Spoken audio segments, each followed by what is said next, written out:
Yung itik oh. Yan mga itik yan. Yung nasa basa sila oh. Talay-talay oh. Nakikita nyo parang nagbabayan ng kilo oh. Talay-talay oh. Yan. Yan. Linya-linya na nasa basog na yan oh. Mga itik yan. Ang daming itlog niyan dyan. Makikita nyo mga kadiji oh.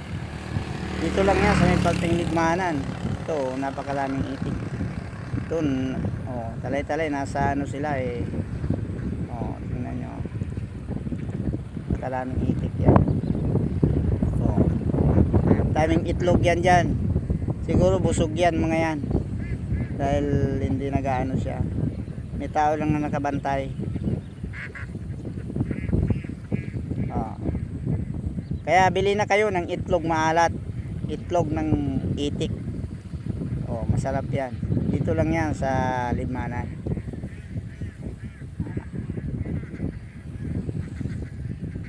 Oh, thank you for watching.